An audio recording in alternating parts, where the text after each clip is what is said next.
The most crucial part of any interesting story, especially if it is a real story, is conflict.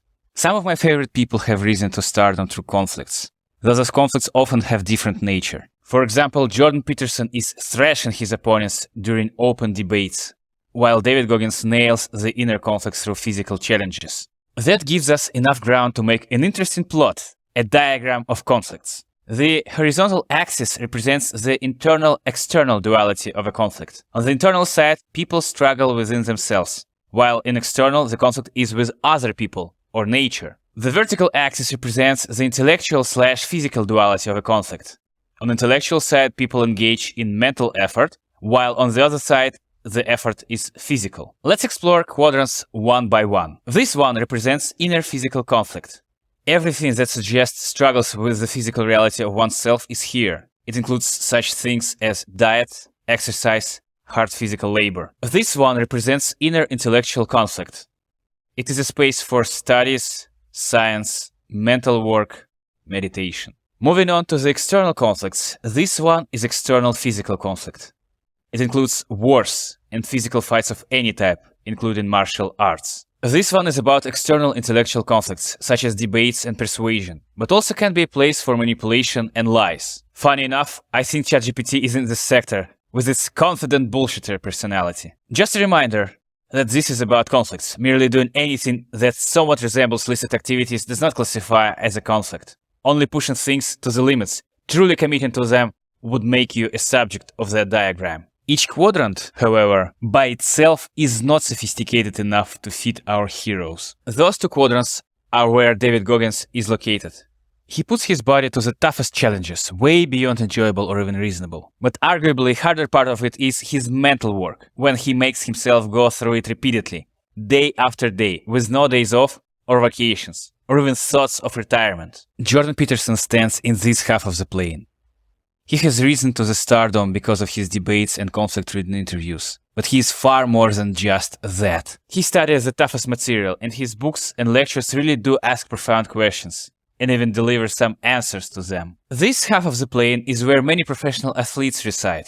Mike Tyson was here as Andrew Tate, before their retirements from the sport.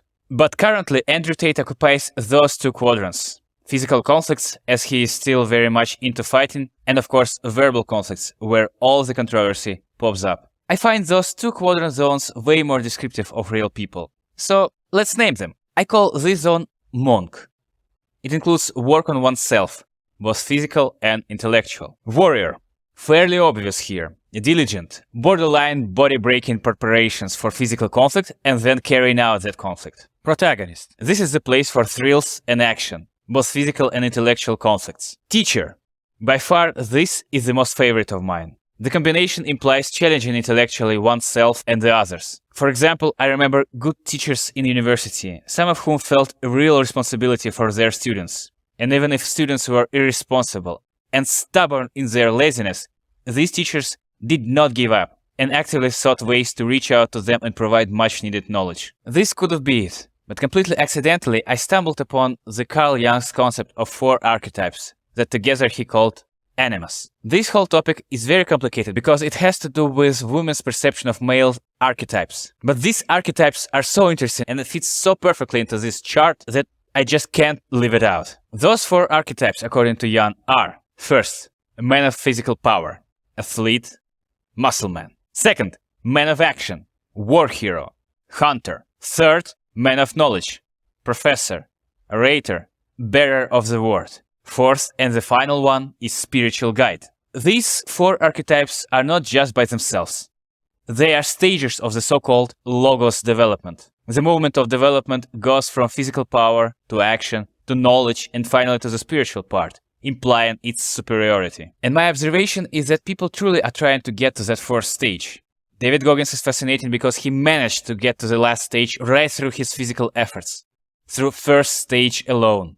Jordan Peterson is definitely at the 4th stage, working through tough and meaningful questions, and debating it all publicly. Even Andrew Tate, with his most thoughtful content, is definitely trying to get to that 4th stage, though I don't think that he's there yet. Is this the way for all of us?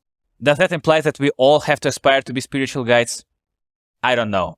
But I sure find it all fascinating and worth pondering. Visualization of things always attracted me, and the idea of having such a chart immediately grabbed me.